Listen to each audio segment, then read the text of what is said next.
nagbalita sa akin na ikakasal sa rest house ni Mayor Alfonso Sipaing sa linggo ng gabi. Siya rin ang whistleblower sa Palangga Massacre. At tikit din siya ni Elias. Tama-tama nandun silang lahat. Si Elias at ang mga malalapit sa kanya. Lintik lang ang walang latay sa Elias na yan para sa lahat ng atraso niya sa akin. Siguro naman, sa dami ng armas natin, ubos yung mga kaibigan at pamilya niya. Mahal mo pa rin ako kahit na maging ano yung itsura ko. Oh, syempre naman. Kahit anong itsura, mahal na mahal kita. Kung ganito, Buntis? Oh, syempre. Lalo na. malapit na. Magiging tatay ako?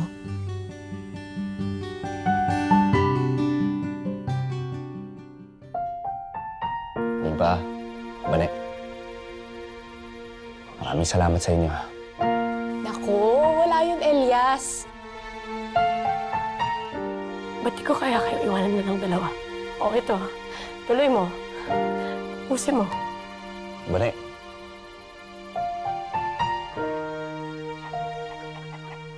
Nasaan ang anak ni Senator William?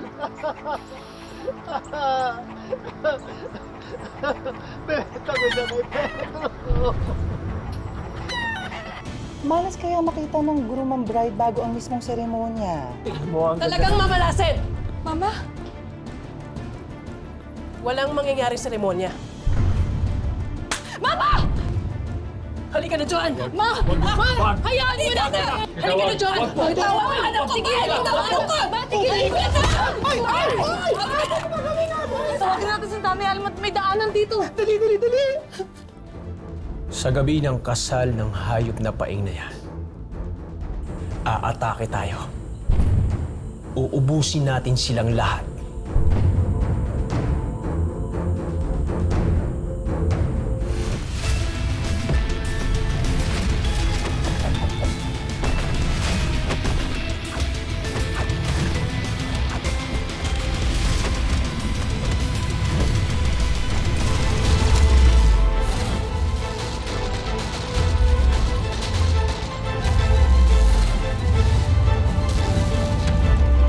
Uy, bilisan na natin para maghanda ni Aling Alma yung pagkain. Nay Alma! Nifa, ba't kayo mahangos? May problema po. May Alma, dumating yung nanay ni Ma'am Joanne. Oh, anong problema? At saka bakit ganyan ang reaksyon nyo? Eh kasi makaladkad nila si Ma'am Joanne paalis. Bakit? Tapos si Sir Paing pinabugbog sa mga bodyguards ng mama ni Ma'am Joanne. Pasensya na po, hindi na namin mapigilan eh. Bigla na lang pumasok sa gate. Nagbatikas po kasi sila eh. Asan ba si Elias? Baka dapat si Elias ang pumagitna kasi kaibigan niya si Paeng. Sige po, hanapin ko po. Salamat po.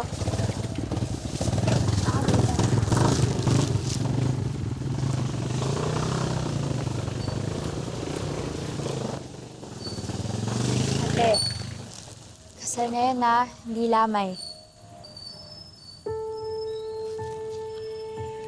Alam mo na, kahit ilang beses niya pa sabihin sa akin na dapat di ko maramdaman yung nararamdaman ko na sakit eh. Parang araw-araw natutulog kasi ako eh. Kaya sabihin niyo na wala akong karapatan.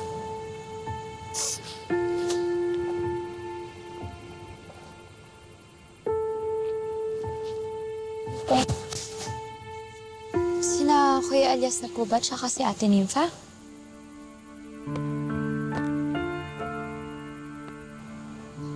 Hindi ko alam. Ayoko malaman, ayoko magtanong. Sabi niyo nga, di ba? Wala akong karapatan. Basta ang gusto ko lang ngayon makalimot. Halika na. Ate, paano ko makakalimot? Eh, yan dyan, oh.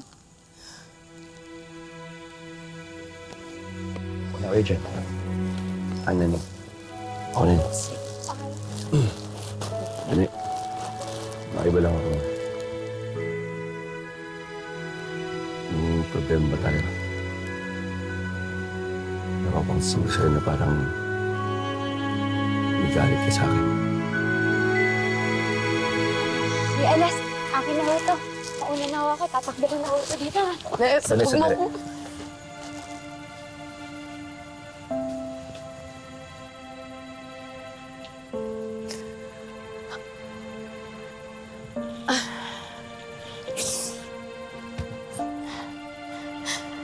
Elias, wala tayong problema. Ayos lang tayo.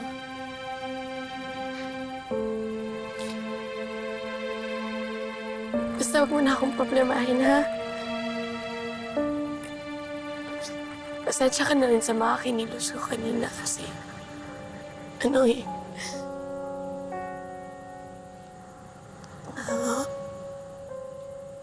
Marami lang akong iniisip. Kaya ng ano?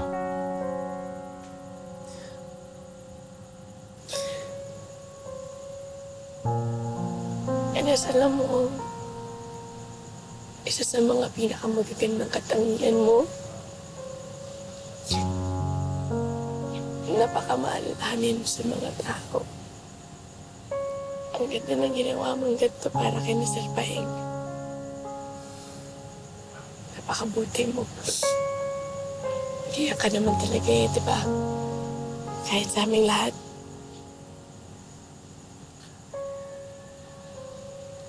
Kaya Diyos ko, isang araw, makahanap ka ng taong magmamahal at magpapahalaga naman sa'yo. Ako ang unang-unang magiging masaya.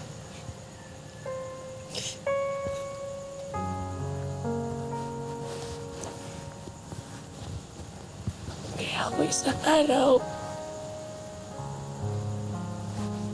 makahanap ka ng taong magpapasaya naman sa'yo. Ako ang unang-unang magiging masaya.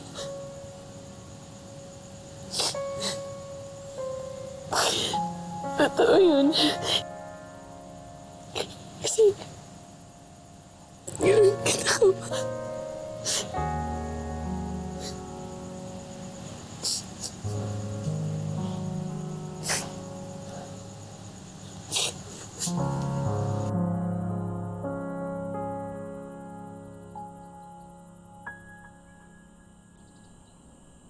Sigurado ka ba sa nakuha mong impormasyon tungkol kay Pedro? Yes, madam. Mapagkatiwalaan po yung source ko. Nasa sugalan po ngayon si Pedro sa Sitio Camilig. Parokyano po siya doon. Malalaman natin kung talagang magaling yung kontak. Dahil kung hindi, ibabaon ko siya sa hukay. Pati na rin ikaw, Arlene. Humanda kayo. Target natin si Pedro. Patayin niyo lahat, pero iwan niyo siyang buhay.